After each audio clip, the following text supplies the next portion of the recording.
అందరికీ నమస్కారం అండి. Welcome back to our channel A and B vlogs. నాకు పర్సనల్గా బాబా గారు అంటే చాలా ఇష్టం.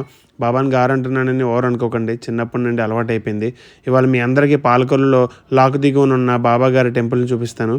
మీరు కనుక ఇక్కడికి వస్తే ఇక్కడ ఒక జాతర ఏమన్నా జరుగుతుందా అన్నట్టు ఉంటుంది. ప్రతి థర్స్డే ఇక్కడ ఇలానే ఉంటుంది.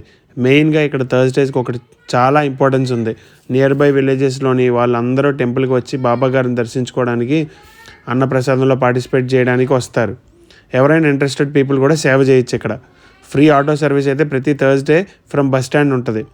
దర్శనం చాలా కష్టమని వీకెండ్ మీకోసం వచ్చాను. ఇప్పుడు మీరు చూస్తుందంతా టెంపుల్, ద్వారకామయి, అన్నప్రసాదం ఆవరణ. చూడడానికి 2 కళ్ళు అస్సలు సరిపోవండి. తిరగడానికి 2 కాళ్ళు కూడా సరిపోవండి, నమ్మండి. ఒకసారి మీ అందరూ వర్చువల్గా దర్శనం చేసుకోండి బాబా గారిని. బాబా గారి విగ్రహం అయితే చాలా కళగా ఉంటుంది. అలా కాసేపు చూస్తూ మన బాధలన్నీ మర్చిపోతాం. బాబా గారి స్తూపం కూడా ఇక్కడ ఉంటుంది. మనం బాబా కోటి కంప్లీట్ చేసి ఇస్తే ఇక్కడ స్టోర్ చేస్తారు. టెంపుల్లో బాబా గారు చేసిన మహిమలు, ఉపదేశాలు ఇక్కడ మనం చూడవచ్చు. పాలకొల్లు వచ్చినప్పుడు బాబా గారి టెంపుల్కి వెళ్ళడానికి ఖచ్చితంగా మీరు ట్రై చేయండి.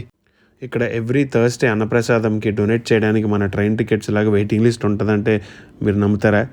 మీరు ఇప్పుడు బుక్ చేసుకుంటే మన టర్న్ వచ్చేసరికి కొన్ని వీక్స్ వెయిట్ చేయాలి. నిజంగా అంత కాంపిటీషన్ ఉంటుంది డోనర్స్కి. ఇక్కడ మనం ఏదైనా మనస్ఫూర్తిగా అనుకుంటే అది ఖచ్చితంగా జరుగుతుందని ప్రజల నమ్మకం. అండ్ ఇంకొకటి, 108 ప్రదక్షిణలు మొక్కుకుంటారు కదా, థర్స్డే అయితే అస్సలు నడవడానికి కూడా ఖాళీ ఉండదు. నిజంగా ఆ 108 ప్రదక్షిణలు మనం చేశాక అప్పుడే అయిపోయాయా అనిపిస్తుంది. అదే బాబా గారి మహిమ. ఇక్కడ ప్రతి ఒక్కరికి బాబా గారి ఊది ప్రసాదం ఇస్తారు, which is very very powerful.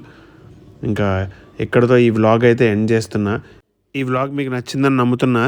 Please like, share and subscribe to NB vlog.